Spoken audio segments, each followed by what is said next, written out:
말씀 보겠습니다. 하나님 말씀 야고보서 1장 21절에서 25절까지 보도록 하겠습니다. 신약성경 야고보서 1장 21절에서 25절까지입니다. 같이 읽겠습니다.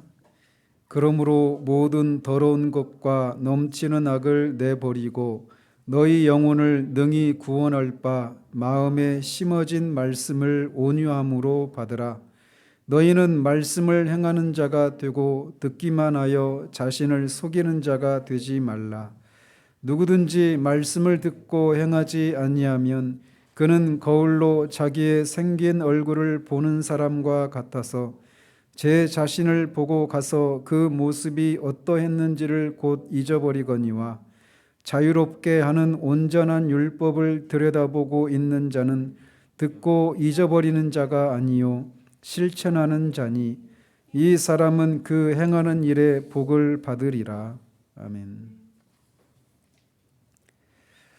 지난주에는 21장 3항 4항을 통해서 예배의 특별한 요소인 기도를 어떻게 드려야 하는지, 또 그 기도는 누구를 위해서 해야 하는지, 어떤 사람을 대상으로 기도해야 되는지에 대해서 살펴보았습니다. 오늘은 5항만 살펴보도록 하겠습니다. 21장 5항 같이 읽도록 합니다. 경건한 두려움을 가지고 성경을 읽는 것, 건전한 설교와 하나님께 순종할 마음으로 이해와 믿음과 경외심을 가지고 하나님의 말씀을 정성껏 듣는 것, 마음의 감사함으로써 시편으로 찬송하는 것과 또한 그리스도께서 제정하신 성례를 합당하게 집행하고 값있게 받는 것은 하나님께 드리는 통상적인 종교적 예배의 모든 요소들이다. 이 이외에도 종교적 맹세, 서원, 신성한 금식, 특별한 경우에 드리는 감사가 있다. 이것들은 각각 그 때와 절기를 따라 거룩하고 종교적인 방식으로 사용되어야 한다. 여기 5항에서 다루고 있는 것은 소위 예배 모범이라고 할 수 있습니다. 지금까지 우리가 다뤄온 내용들이 다. 그래서 지난주에는 예배의 특별한 요소인 기도에 대해서 다루었지만 예배에는 기도라고 하는 요소만 있는 게 아니라는 겁니다. 또 다른 요소들이 있는데 그것들을 수행할 때 어떻게 해야 되는지를 이 5항에서 다루고 있는 겁니다. 그러면서 예배 시에 수행되는 기도 이외에 그런 여러 가지 요소들이 있는데 그 요소들을 크게 두 가지로 나누고 있습니다. 하나는 통상적인 것, 하나는 임시적인 것, 이렇게 나누고 있어요. 그래서 먼저 통상적으로 시행되는 예배의 요소들 중에 가장 먼저 언급하고 있는 것은 성경을 읽는 것이라고 말합니다.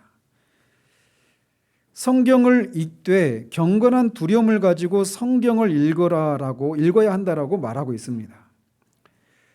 사도행전 15장 21절에 보면 이는 예로부터 각 성에서 모세를 전하는 자가 있어 안식일마다 회당에서 그 글을 읽음이라 하더라 라고 하는 말씀에서 알 수 있듯이 초대교회에는 그 이전에부터 이미 유대인들의 그 공적인 예배에서 성경을 읽는, 성경을 낭독하는 그런 전통이 있어 왔습니다. 그래서 우리 주님도 누가복음 4장에 보면 예수께서 그 자라나신 곳 나사렛에 이르사 안식일에 늘 하시던 대로 회당에 들어가서 성경을 읽으려고 서심해, 이렇게 말하고 있어요. 그래서 여기서 말하고 있는 것, 성경을 읽는 것은 그냥 개인적으로 예배 시간에 개인적으로 성경을 읽는 이것을 말하는 것이 아니라 예배 때, 공적인 예배 때 한 사람이 예배를 인도하는 사람도 있지만 성경을 낭독하도록, 성경을 읽도록 정해진 한 사람이 따로 있었습니다. 그래서 그 사람이 성경을 읽는 거예요. 근데 성경을 읽을 때 우리는 예배 때 성경 봉독이라고 하는 걸 하잖아요. 근데 우리 교인들은 이 용어를 다 정리하고 있지만 가끔씩 정리가 안 돼서 막 혼용해서 쓰는 분들이 있어요. 봉독은 받들어 읽는다, 이런 뜻입니다. 받들 봉자, 읽을 독자예요. 받들어 읽는 거예요. 누가 말씀을 전할 설교자가 대신 봉독하는 거예요, 말씀을. 그래서 혼자 읽는 겁니다. 그럴 때는 봉독이라고 써요. 근데 우리가 방금 전에 같이 읽었잖아요. 같이 읽을 때는 합독. 그리고 서로 인도자가 또 회중이 번갈아가면서 읽는 것은 교독, 이렇게 얘기하는 거예요. 근데 우리 말씀을 봉독하겠습니다 하고 같이 읽고 막 이렇게 섞여서 막 하는데 용어 정리를 분명히 해야 됩니다.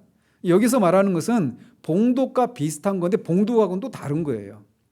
실제로 예배 때 성경 낭독을 하는 순서가 따로 있었습니다. 그래서 그 책을 만들기가 어려운 그런 그런 이유 때문에만 성경을 가지고 있지 않으니까 일반 회중이, 그래서 회당에 배치된 그런 성경을 읽은 그런 이유도 없지 않아 있습니다. 그러나 꼭 그것만은 아니에요. 근데 어쨌든 이 유대인의 그 예배 전통에서도 이렇게 안식일마다 성경을 읽는 그런 전통이 있었어요. 근데 그 성경을 우리는 그냥 그날의 설교 본문만 제가 읽잖아요. 근데 그런 게 아니라 여기서 말하는 성경 읽기는 성경을 쭉 읽는 겁니다. 그러니까 매 주마다 창세기 1장부터 1장 한 장을 읽었다. 그럼 다음 주는 2장 한 장 이런 식으로. 그래서 그렇게 계속 꾸준히 성경을 계속 읽어 나가는 그 순서를 말하는 겁니다. 그래서 종종 이제 청교도들의 그런 전기를 읽다 보면은 그런 분들이 있어요. 교회에서 이렇게 성경 읽기를 했던. 그런데 여기서 성경을 읽되 경건하게 읽어라 라고 말하고 있어요. 경건한 두려움으로. 그래서 성경을 읽을 때 그냥 아무런 어떤 감정도 없이 그냥 기계적으로 읽는 것이 아니라 그 성경을 경건한 두려움으로 읽어라 라고 말하고 있어요. 그래서 성경을 읽는 것을 듣는 중에 이미 은혜를 경험하는 경우들도 있습니다. 근데 왜 성경을 읽을 때 경건한 두려움으로 읽어야 되느냐? 이 말씀이, 그 읽히는 말씀이 하나님의 말씀이기 때문에 그렇습니다. 그래서 이것을 잘 보여주는 장면이 있다라면, 오전에도 제가 잠시 언급해 드린 것처럼 하나님께서 그 초월적인 엘로힘의 하나님이 시내산에 임재했단 말이에요. 그러니까 이 이스라엘 백성들이 두려워 떠는 겁니다. 막 죽을 지경에 그 하나님의 그 어미로우신 그 임재 앞에서. 오늘날 우리가 이런 초월적인 하나님에 대한 이 두려움이 없는, 진짜 하룻강아지 범 무서운지 모르는 그런 시대에 우리가 살고 있어서 이 이스라엘 백성들이 그렇게 하나님의 임재 아래서 이렇게 막 죽을 것처럼 두려워하면서 떨었던 것들을 잘 이해하지 못하는 사람들도 있을 수 있어요. 그러나 하나님이 임재하시면 다 그렇습니다. 여러분이 성경 읽어보면 항상 그래요. 하나님의 그 예수님의 품에 늘 안겨 있었던 사도 요한도 계시록에서 그 예수님의 그 임재 앞에서 막 죽은 자처럼 두려워 떨며 엎드리잖아요. 그런데 그렇게 하다가 이 이스라엘 백성들이 모세에게 이르되 당신이 우리에게 말씀하소서 우리가 들으리이다. 하나님 우리에게 말씀하시지 말게 하소서 우리가 죽을까 하나이다. 이렇게 말을 했어요. 그래서 모세를 통해서 하나님이 말씀해 주실 것을 요구했단 말이죠. 그리고 모세가 시내산에서 하나님으로부터 말씀을 받아 내려와서 그들에게 읽어 주었을 때 그들이 그 말씀을, 모세가 읽어준 그 말씀을 하나님이 모세에게 주신 말씀이잖아요. 그래서 그 말씀을 들으면서 경건한 두려움으로 들었던 겁니다. 그러면서 그 말씀을 들을 때 이렇게 얘기하고 있어요. 모세가 와서 여호와의 모든 말씀과 그의 모든 율례를 백성에게 전하매 그들이 한 소리로 응답하여 이르되 여호와께서 말씀하신 모든 것을 우리가 준행하리이다. 지금 누가 읽었어요? 모세가 읽었잖아요. 모세가 읽었는데 그 말씀을 하나님이 그들에게 하신 말씀으로 그들이 받고 그것을 다 준행하겠습니다라고 하는 마음으로 말씀을 들었단 말이죠. 읽혀지는 말씀이 하나님의 말씀이기 때문에 경건한 두려움으로 읽어야 됩니다. 읽는 사람도 그런 마음으로 읽어야 되고 듣는 사람도 그것을 하나님의 말씀으로 받고 준행하겠다라고 하는, 순종하겠다라는 그런 마음의 자세로 말씀을 들어야 한다라고 말하고 있는 거예요. 그래서 우리가 이제 뒤에서 진술하고 있지만 이렇게 이스라엘 백성들처럼 우리가 말씀을 들을 때 그것을 순종하겠습니다라고 하는 그런 마음으로 말씀을 들어야 하는 겁니다. 그래서 이 하나님의 말씀을 대하는 이 경외하는 마음을 어떻게 표현을 했느냐면 느헤미야 8장 5절에 보면 에스라가 모든 백성 위에 서서 그들 목전에 책을 펴니 책을 펼 때에 모든 백성이 어떻게 했다고요? 일어서니라 이렇게 말하고 있어요. 에스라를 통해서 하나님께 이제 율법을 이스라엘 백성들에게 낭독하고 그것을 강의하려고 하니까 그 말씀을 듣기 전에 책을 폈을 때 이스라엘 백성들이 다 그 말씀에 대한 경외하는 마음으로 일어섰단 말이죠. 그래서 우리가 예배 때 말씀을 제가 성경을 봉독하기 전에 여러분이 일어나는 거예요. 여기에서 제가 근거해서 그렇게 말씀을 하는 겁니다. 그리고 하나님의 말씀이 이러합니다. 이렇게 제가 굳이 말씀을 붙이는 것은 제가 읽는 말씀이 하나님의 말씀이라고 하는 것을 다시 상기하고 이들이 그렇게 말씀에 대한 경외하는 마음을 두려워하는 마음을 보였던 것처럼 우리도 그런 마음으로 그리고 그 말씀을 준행하겠다라고 하는 그런 마음으로 받는 것을 그렇게 일어나는 것을 통해 표현하는 그런 예배 형식을 우리가 취하고 있는 겁니다. 오늘날 우리가 말씀드린 것처럼 성경 읽기가 거의 사라졌다고 봐요. 이런 의미의 성경 읽기는 거의 사라져 있습니다. 그런데 이런 성경 읽기가 어떤 유익을 주느냐면 오늘날 말씀을 본문을 읽고 그 본문하고 상관이 없는 막 그냥 삼천포로 빠졌다가 오는 그런 말씀들이 많잖아요. 그런 경우 또는 이 자기가 속해 있는 그런 교단이 정말 자유주의적인 이런 현대신학에 물들어 있는 그런 잘못된 또는 이단적인 그런 교회에 몸담고 있는 사람이 있을 수 있어요. 그런 경우에 해석된 말씀인 설교가 아니라 그냥 말씀 그대로를 읽을 때 그 말씀을 사용해서 성령께서 역사해 주실 때가 있단 말이에요. 그래서 저도 이렇게 신앙생활 하는 중에 설교가 시작되기 전에 그냥 성경 본문을 읽을 뿐이었는데 읽는 시간에 이미 하나님이 제게 다 그냥 그 말씀을 다 주셔버렸어요. 일주일 동안 제가 고민하고 하나님 앞에 씨름했던 그것들이 그냥 말씀을 읽을 때, 말씀을 들을 때 그냥 그 일주일 동안에 제 영혼이 씨름했던 이런 것들이 그냥 말씀을 듣는 그 순간에 다 해소되어 버리는 그런 일들이 있었어요, 실제로. 그런 유익이 있는 겁니다. 그래서 말씀을 꾸준히 그렇게 매주마다 이어서 읽는 그런 성경 읽기가 있었던 거예요. 그래서 이것을 하려면 하나님을 경외하는 그런 마음을 가지고 있는 사람이 이것을 해야 되는 거죠. 성경 읽을 때도. 우리 예배 가운데 언제 이런 것들까지 우리가 도입을 할 수 있을까? 좀 저는 기회를 보고 있어요. 어쨌든 이런 거를 말하는 거예요. 그 다음에 신앙고백서가 다루고 있는 것은 건전한 설교와 하나님께 순종할 마음으로 이해와 믿음과 경외심을 가지고 하나님의 말씀을 정성껏 듣는 것도 통상적인 예배 순서 중에 하나다라고 말하고 있습니다. 그래서 여기서는 하나님의 말씀을 건전하게 설교하고 바르게 듣는 것. 그래서 목자와 양 이 둘을 다 한꺼번에 다루고 있는 거죠. 하나님은 성경이 단순히 그냥 읽혀지는 것뿐만 아니라 그 성경이 설교되어짐으로써 해석되어지기를 바라십니다. 그래서 예배 가운데 설교가 있는 거예요. 그런데 이 신앙 고백서에서는 설교가 그 예배 때 행해지는 설교가 어떤 설교여야 하느냐라고 할 때 다양한 수식어를 붙이지 않습니다. 설교가 역동적이어야 된다든지 아니면 어떤 인간의 마음을 터치해야 된다든지 어떤 많은 예화가 있어야 된다든지 없어야 된다든지 어떤 그런 형식들에 대해서 하나도 언급이 없고 단 한 가지 하나의 형용사만 가지고 언급하고 있어요. 뭐라고 말하고 있어요? 건전한 설교여야 된다. 건전하다라고 하는 것이 영어로 사운드예요. 사운드 바디, 사운드 마인드 하면 건강한 신체에 건강한 마음이 든다 이런 말이잖아요. 사운드, 건강한, 건전한 이런 뜻이에요. 그렇다면 어떤 설교가 건전한 설교일까?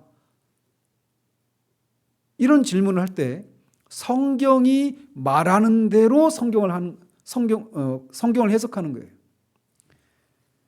그래서 이 어떤 설교자가 진짜 하나님이 보내신 설교자인가 아닌가를 판단하는 한 가지 기준이 있어요. 그게 뭐냐면 말씀을 전할 수 없는, 그러니까 말씀을 듣는 사람들의 상태 때문에 그들에게 어떤 말씀을 전하게 되면 그들이 그 말씀을 반드시 받지 않을 것이다라고 하는 그런 상황에서도 전해야 될 말씀을 전하는 사람, 그 사람이 진짜 설교자입니다. 선지자들이 그런 사람들이었잖아요. 참 선지자들이. 그들이 그렇게 하나님의 말씀을 전했을 때 선지자들의 삶을 보십시오. 선지자들 중에 오늘날 목사가 하나님의 말씀을 잘 전해서 교회 크게 이루고 많은 이런저런 명성과 어떤 복을 누리고 이거하고 성경에 나오는 선지자들하고는 완전히 궤를 달리하는 모습을 보잖아요. 선지자들은 항상 돌을 맞거나 감옥에 갇히거나 죽거나 순교를 당하거나 그랬습니다.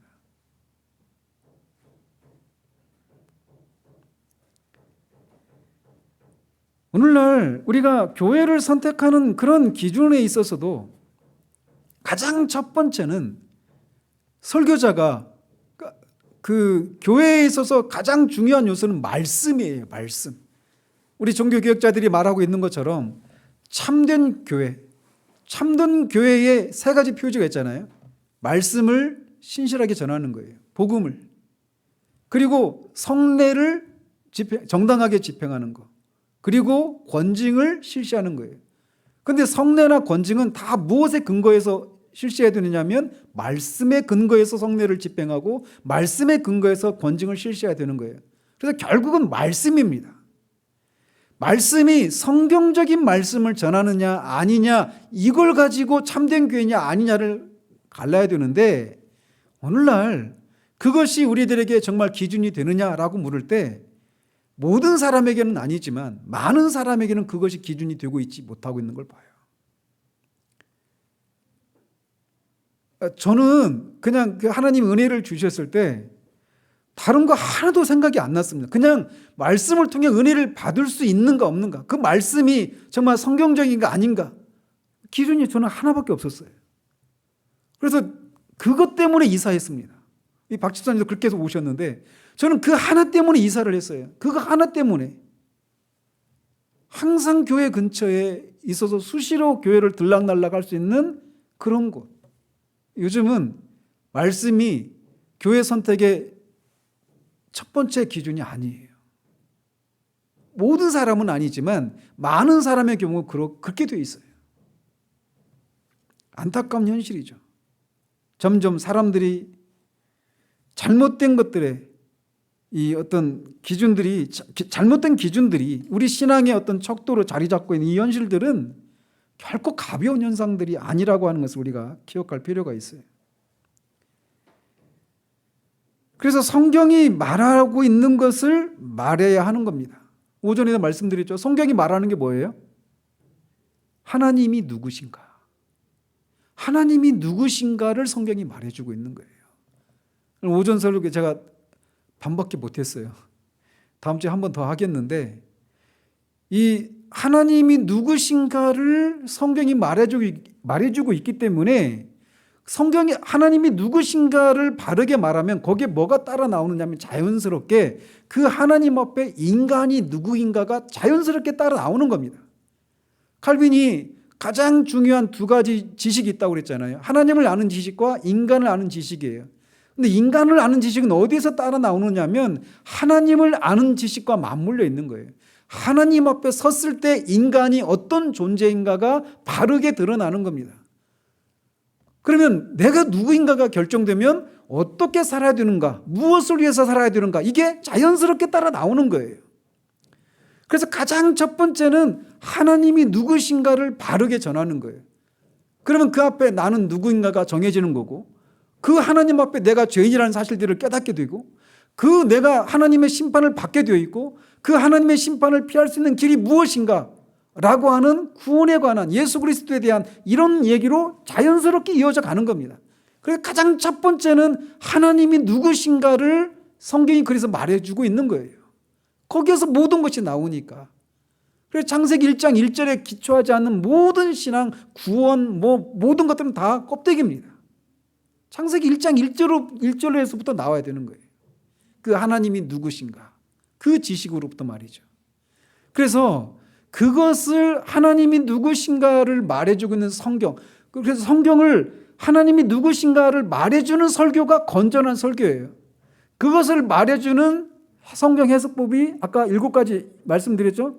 전제, 본질과 형태, 계시의 점진성, 원리의 반복성, 직선적 역사관, 다중적 해석, 역사적 지평. 이 7가지 기준에 의해서. 전제가 뭐냐? 하나님이, 주권자이신 하나님이 백성들을 피로 구속해서 하나님의 나라를 건설하는 것, 이것이 창조의 목적이에요. 거기에 다 걸립니다. 제가 이제 창세기 하면서 여러분이 계시록까지 볼 수 있는 눈들이 분명히 생길 거예요. 그리고 그런 눈들은, 그런 통찰력들은 단지 그냥 성경을 이해하는 눈에서만 그치는 것이 아니라 그 통찰력이 우리의 삶을, 우리 인생관을, 신앙을, 구원을, 이 세상에 일어나고 있는 모든 역사들, 사탄의 그런 역사들을 분별할 수 있는 눈들로 이어지게 되어 있습니다. 그래서 먼저는 건전한 설교가 예배 가운데 선포되어야 하는 거예요. 그리고 설교는 그냥 설교자 혼자서 전한다고 해서 설교가 성립이 되는 거 아닙니다. 거기에는 누가 있어야 돼요? 그 말씀을 듣는 회중이 있죠. 그래서 설교자는 건전한 설교를 하는 데 있어서 하나님 앞에서 책임을 가지고 있는 사람입니다. 그런 것처럼 회중은 바르게 들을 책임이 있어요.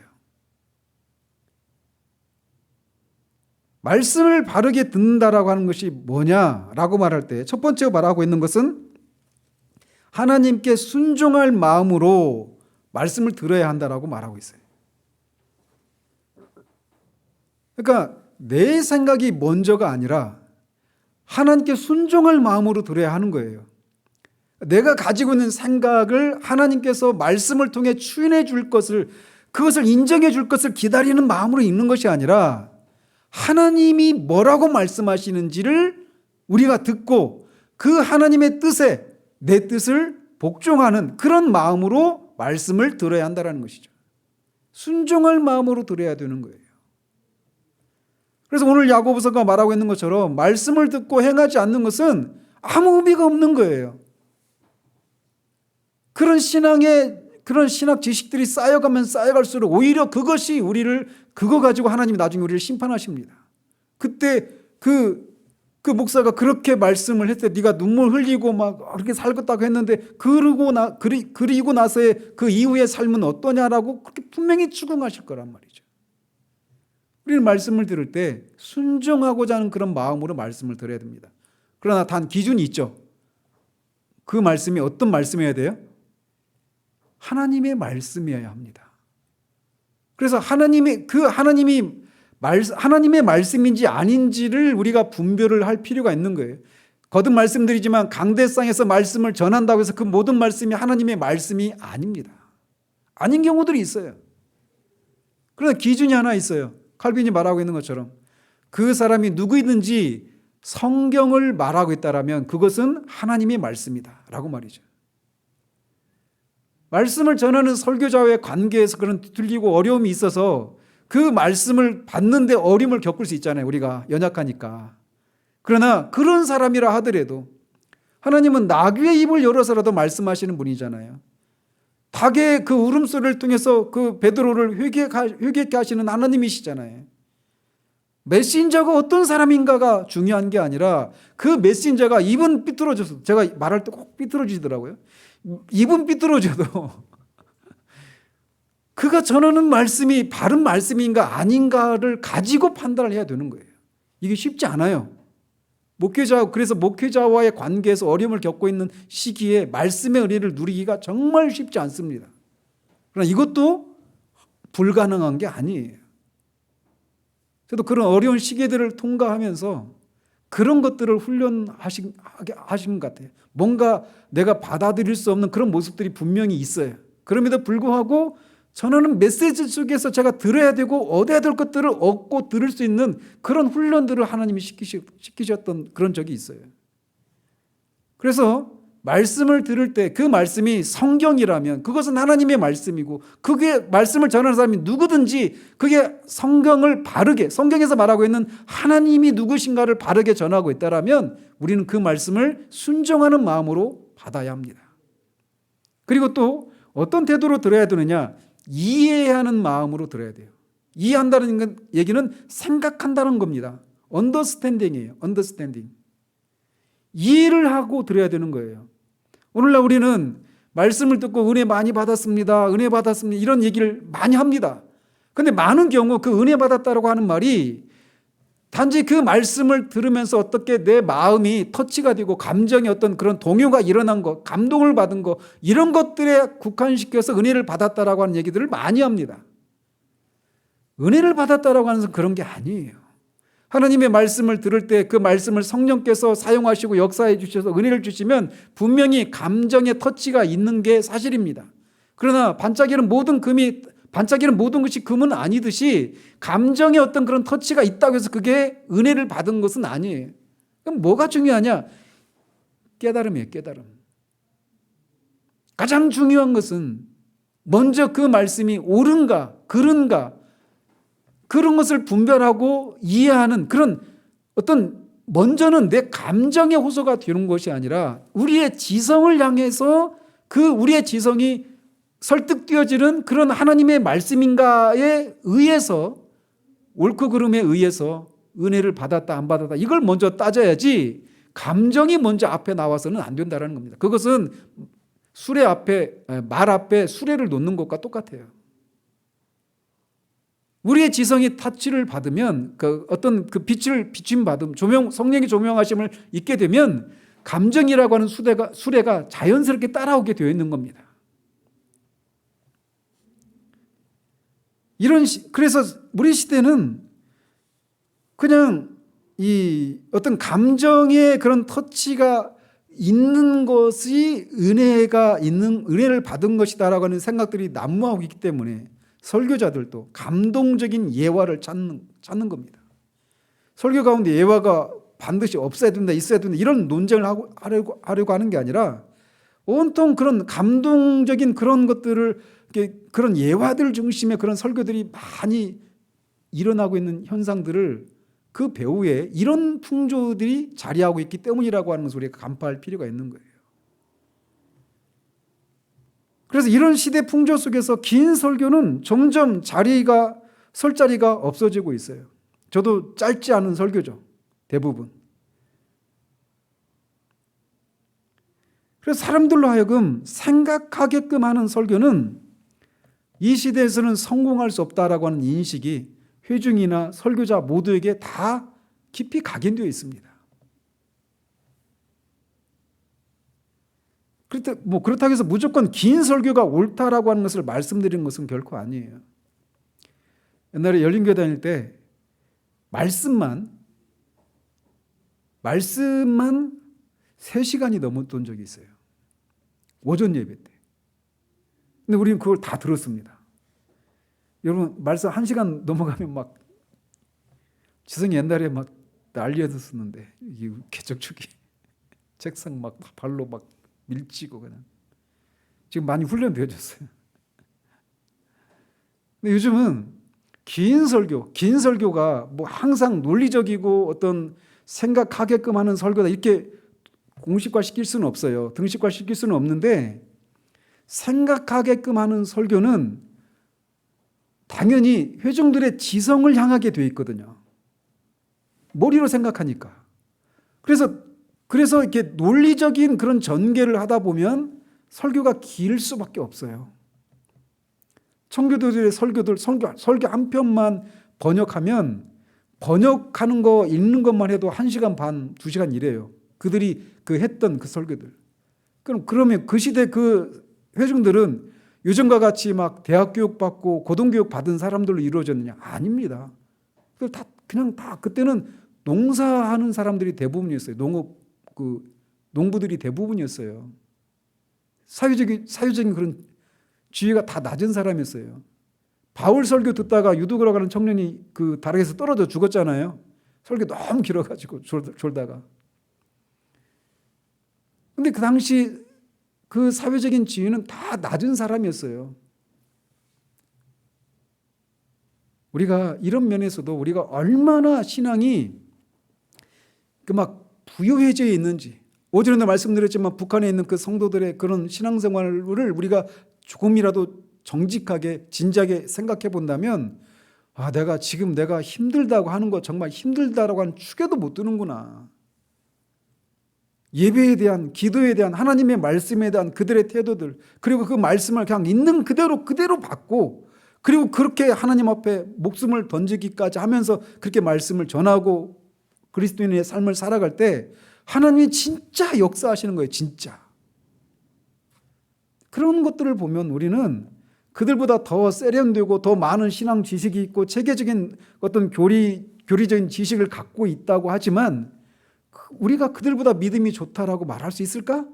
이런 퀘스천 마크를 던질 수밖에 없어요. 어쨌든 설교는 가장 먼저는 듣는 사람의 지성을 향해야 합니다. 그렇기 때문에 설교는 논리적일 수밖에 없는 거예요. 논리적이기만 하면 되느냐? 그건 아니죠. 로이 존스가 설교와 설교자에서 말하고 있는 것처럼 이 로직 온 파이어, 논리적인 설교 위에 불이 있어야 되는 거예요. 그래서 설교는 불붙은 이성이다 이렇게 말을 하는 것이죠. 그래서 이런 설교가 전해질 때 회중의 자세는 그 말씀을 이해와 믿음과 경외심을 가지고 정성껏, 즉 경청하는 자세로 들어야 한다라고 말을 하고 있어요. 설교 때 졸거나 또는 뭘 적는다거나 또는 딴 생각한다거나 시계를 쳐다본다거나 다른 사람과 잡담한다든가 이런 것은 전혀 예배 말씀을 듣는 사람의 그런 태도로서 합당하지 않습니다. 한번 생각해 보십시오. 모세를 통해서 하나님이 말씀하실 때 이 이스라엘 백성들이 그 말씀을 들으면서 막 뭘 적고 막 이러고 있었을까요? 여전히 그런 경외심과 두려움으로 말씀을 듣고 있는데 그 말씀을 막 수학 공부나 이런 인문학 공부나 하는 것처럼 그렇게 했을까요? 그렇지 않단 말이에요. 그래서 1차적으로는 경청하는 게 필요합니다. 경청하는 게. 제가 설교자가 되어서 생각해 보니까 제가 이 말씀을 안에서 들을 때는 진짜 막 설교자 눈을 막 뚫어져라고 쳐다보면서 말씀 들었습니다. 진짜 초점은 안 흐트리고. 근데 그런 사람이 있어요. 우리 여기는 안 계시는데 제가 그런 입장이 되니까 그 시선을 받는 입장이 되니까 되게 부담이 되더라고요. 근데 그렇게 들어야 돼요. 하나도 놓치지 않으려고 하는 그런 자세로 말씀을 들어야 되는 거예요. 로이 존스가 설교를 마치면서 그 사역을 마치면서 그 웨스트민스터 그 채플에 있는 회중들한테 감사를 표했다고 그러잖아요. 회중이 좋은 설교자를 만드는 거예요. 이 두 가지가 같이 맞물려 있죠. 서로 선순환이죠. 회중이 그런 말씀을 들으려고 하는, 배우려고 하는, 경청하려고 하는, 그것을 듣고 순종하려고 하는 그런 마음의 태도를 가지고 말씀을 들을 때 말씀을 전하는 사람도 힘을 얻고 더 열심을 내게 되고 그렇게 되는 거예요. 이게 좀 다른 데로 가는데 시골에 가면 막 그 어르신들이 많이 계시잖아요. 그분들 중에는 많이 배우시지 못한 분도 계시고 막 일상이 너무 힘들고 지치니까 어떤 유혹이 있느냐면 그 수준의 말씀을 맞추는 겁니다. 그래서 계속 몇 년이 지나도 계속 그 수준이에요. 말처럼 쉬운 건 아닌데 그런 상태에 있는 회중들을 자꾸 말씀을 통해서 계속 끌어올려야 되거든요. 근데 그게 쉽지 않아요. 정말 쉽지 않아요. 그래도 그게 옳은 방향이에요. 어쨌든 예배에 있어서 통상적인 그 수단 중에 하나가 뭐냐면 말씀을 건전하게 설교하는 거, 말씀을 읽는 거, 건전한 설교, 그 다음에 말씀을 순종하는 자세로 이해와 믿음과 경외하는 마음으로 경청하는 거. 이게 통상적인 예배의 요소들입니다. 그 다음에 통상적인 예배의 순서에 있는 것은 찬송입니다. 마음의 감사함으로써 시편으로 찬송하는 것과, 여기서 지금 예배에 있어서 찬송을 할 때 시편으로 찬송을 하라라고 말하고 있어요. 그래서 예배 중에 우리는 시편 찬송 지금 안 하고 있잖아요. 그죠? 근데 제가 계속 우리 교회도 나중에 시편 찬송을 할 생각이라고 말씀드렸죠. 드디어 우리도 그런 기회가 왔습니다. 박수단에서 제가 말씀을 드렸는데, 그래서 어떤 교회들은 이렇게 시편 찬송만을 불러야만 한다, 이렇게 배타적으로 말하는 교회들도 있어요. 근데 그렇게 말하는 그럴 만한 그런 이유들이 없는 건 아니에요. 왜냐하면 이 찬송이 곡조나 가사가 이 어떤 세상의 그런 어떤 세속의 음악에 물들어 있는, 또는 좀 감상적이고 이런 것들이 많아요. 제가 이 교리적인 설교들을 많이 하는 편이잖아요. 교리 설교도 하지만 교리적인 설교를 하는 편이잖아요. 그러면 그 각각의 그런 설교에 맞는 그런 찬송을 우리가 가지고 있는 찬송에서 고르기가 쉽지가 않아요. 많은 경우는 없어요. 정말 그렇게 다양하지가 않아요. 근데 시편 찬송은, 시편은 그야말로 하나님의 영감, 성령의 영감으로 기록된 찬송이잖아요.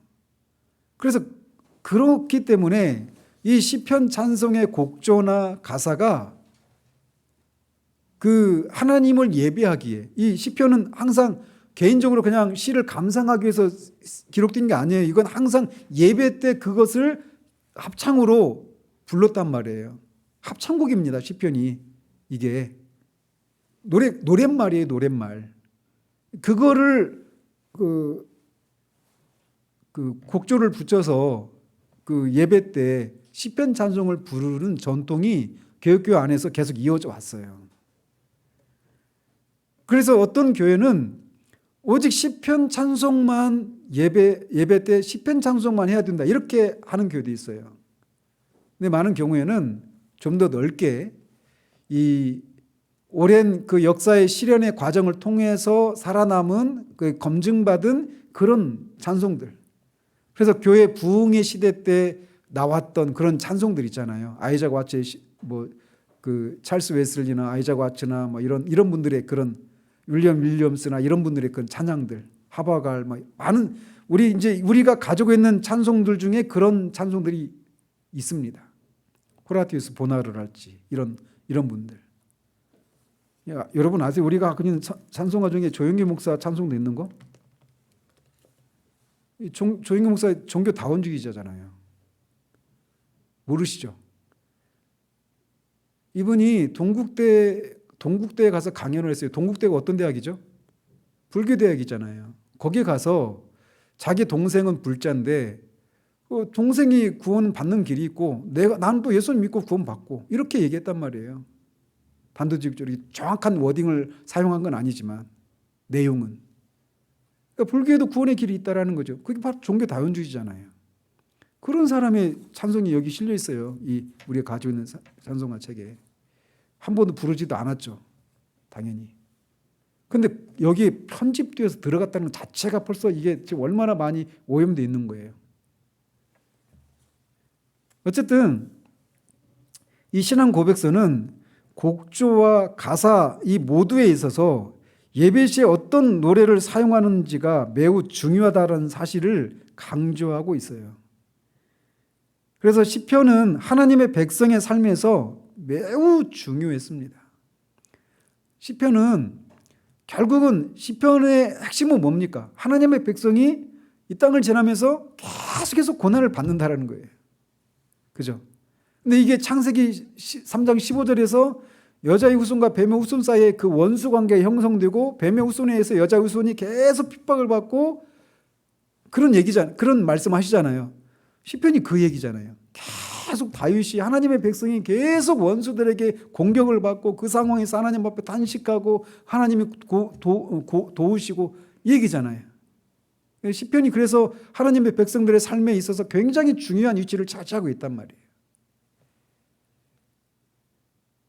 그래서 시편은 하나님의 이렇게 중요하기 때문에 시편으로 찬송하는 것은 하나님이 의도하신 성경적인 예배에서 매우 중요한 요소입니다. 그래서 우리가 지금 당장은 아니에요. 당장은 아닌데 우리 교회도 이제 시편 찬송으로 그리고 시편 찬송과 우리가 가지고 있는 이런 찬송가 중에서도 그래도 어느 정도 하나님의 그런 성령의 그런 역사하심이 있는 사람이 쓴 그런 찬송가들 이렇게 해서 섞어서 찬송 우리 예배 때 그렇게 쓰려고 합니다.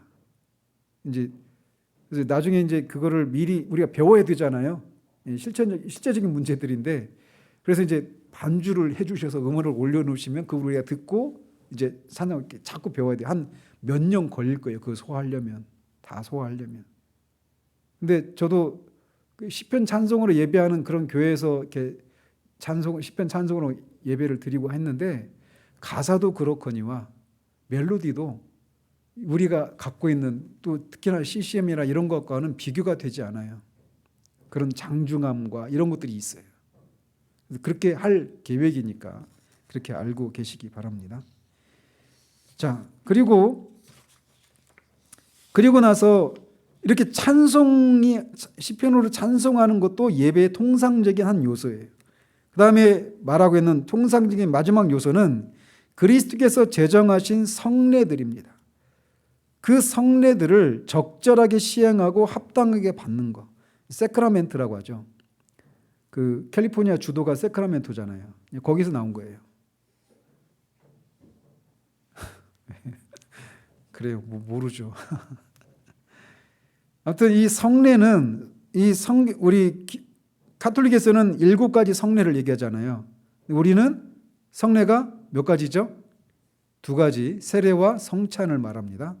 근데 이제 이거에 뭘 의미하고 어떻게 해야 되는 이것은 이제 뒤에서 따로 다루니까 그때 가서 상세히 다루기로 하고, 어쨌든 이 성례라고 하는 것은 이렇게 성찬과 세례를 의미하는데 예수님의 사역 기간 동안에 예수님이 지상 사역 기간 동안에 주님이 제정하신 예배의 특별한 형태, 예배의 특별한 요소 중에 한 가지 요소입니다. 그래서 예배 때 이 성례를 정당하게 집행하는 것이 통상적인 예배의 수단이에요. 그런데 우리나라에서는 특히 성찬이 그렇게 자주 집행되지 않고 있죠. 그러나 우리는 한 달에 한 번 정도 하는데 지금 작년에 코로나 사태로 이것도 약간 좀 변동이 있어 왔어요. 모이지를 못하고 막 그러다 보니까. 근데 워낙에는 예배 때마다 성찬이 있었어요. 근데 그러다 보면 우리가 자꾸 성찬의 의미가 희석되어지고 그 타성에 젖어버린 채로 참여하기 쉬워서 좀 뜸을 들이다가 없다 1년에 막 한두 차례, 4차례 이 정도 하고 막 이런 실정인데, 성찬을 우리가 바르게 정당하게 집행할 때 어떤 유익이 있느냐면, 앞에서도 성경 읽기가 주는 유익이 있다고 그랬잖아요. 그 교회가 말씀을 근실하게 건전하게 설교되지 않는 그런 교회라면 설교를 통해서 은혜를 받지 못하는 경우들이 있어요. 그러나 성찬이 집행될 때, 성찬이 벌써 상징하는 게 있잖아요. 예수 그리스도께서 우리를 위해서 죽으셨다라고 하는 것을 상징하는 거잖아요.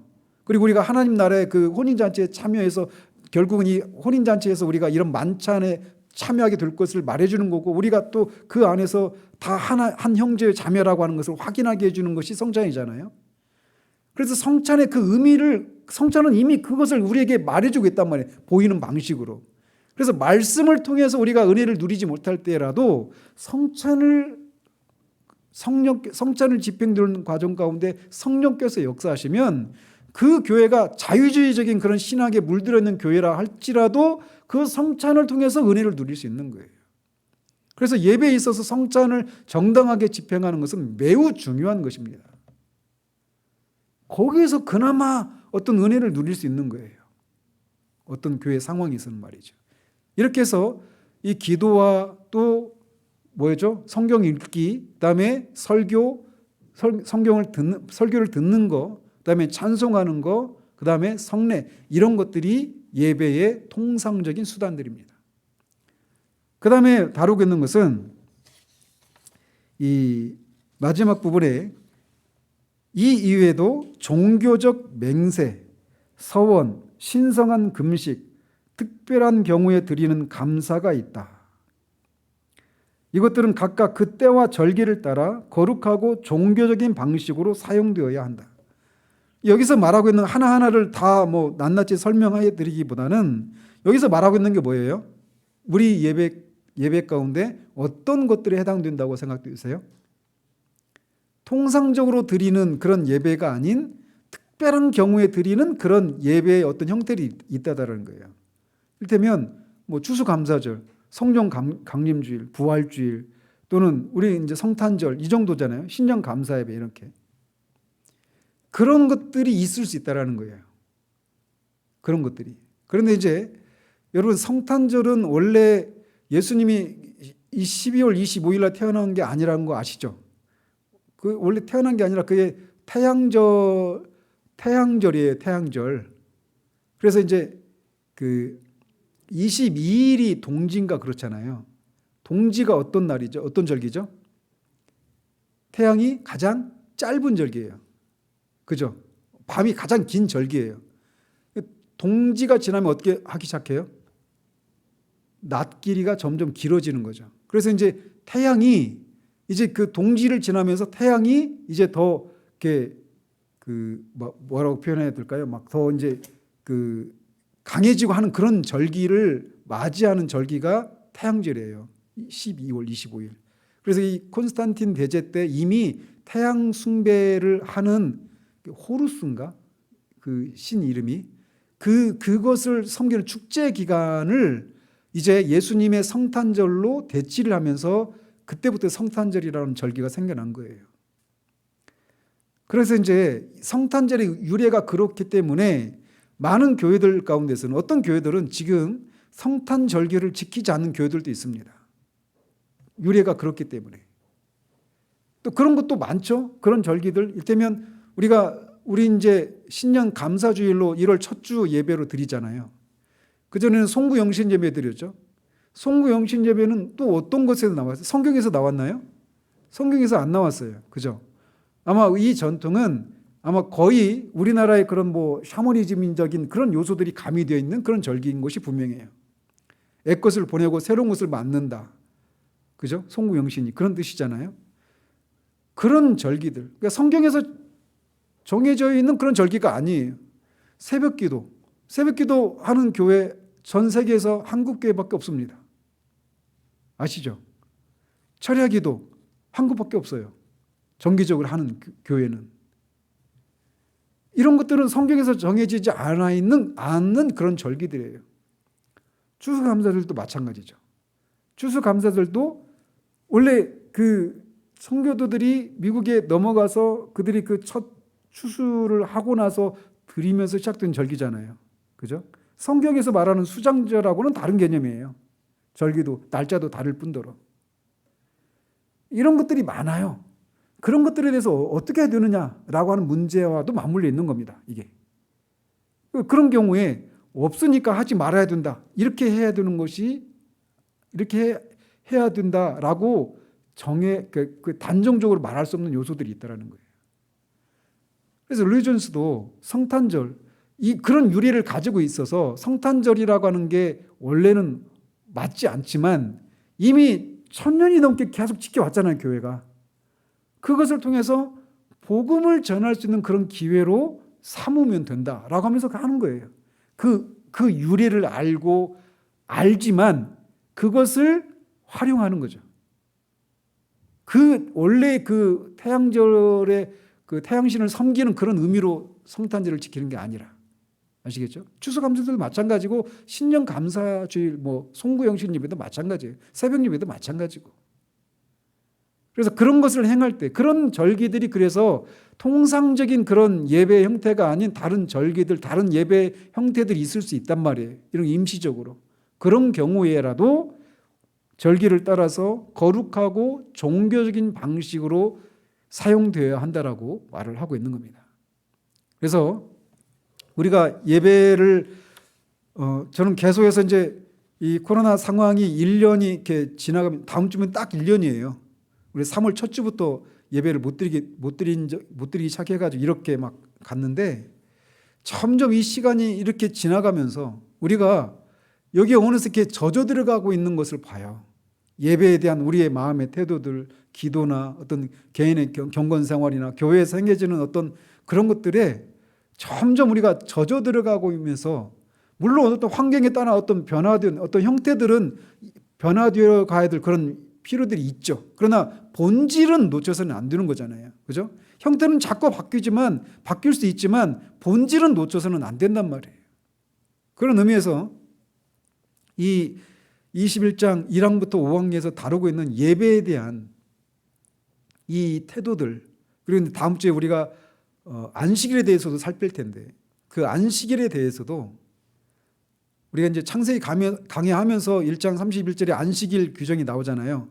거기에서도 이제 안식일이 굉장한 의미가 있는 절기거든요. 그 의미들을 우리가 바르게 안다라면 우리가 지금 이 신약의 시대에 주님의 부활한 날을 안식일 우리가 지키잖아요. 이 날을 어떻게 보내야 되는가에 대한 우리의 그런 혁명적인 변화들이 우리 가운데 있어야 된다고 봅니다. 어쨌든 오늘 우리가 다룬 것은 예배에 있어서 통상적인 요소들과 임시적인 그런 요소들을 어떻게 다루어야 하는가, 이 내용을 우리가 살폈습니다. 여기서 가르치는 대로 그렇게 우리가 그 모든 것들이 임해서 예배를 통해서 하나님께 경배와 섬김을 통해 절대적이고 유일하신 주권자이신 유일하신 예배의 대상이신 하나님을 바르게 예배하는 그런 우리들 되기를 바랍니다. 기도하겠습니다. 하나님 아버지, 예배에 있어서 기도 이외에 다른 통상적인 수단들과 또 임시적으로 행해지게 되는 여러 가지 수단들을 어떻게 수행해야 하는지에 대해서 우리가 살폈습니다. 하나님을 예배하는 것에 대한 소중함과 그 가치들에 대해서 우리가 점점 무뎌져 가고 있는 타성에 젖어버린 모습으로 임해가기 쉬운 이 시점에 우리가 이 말씀들을, 이런 가르침들을 통해서 다시금 우리의 예배에 대한 태도를 돌아보게 하심을 감사드립니다. 여기서 가르치고 있는 대로 예배를 이렇게 드리라고 제정하신 하나님의 그 뜻을 따라서 우리가 합당한 방식으로 예배함으로 예배 가운데 하나님을 깊이 만나고 그 하나님이 우리를 만나 주시는 것에서 오는 세상이 알 수도 줄 수도 없는 그 평강과 만족이 우리 예배 가운데 있어서 장차 우리가 새하늘과 새 땅에서 누리게 될 그 교제의 기쁨을 이 예배 가운데 주일마다 우리가 누리는 우리들 될 수 있도록 도우시기를 원합니다. 예수 그리스도 이름으로 기도합니다. 아멘.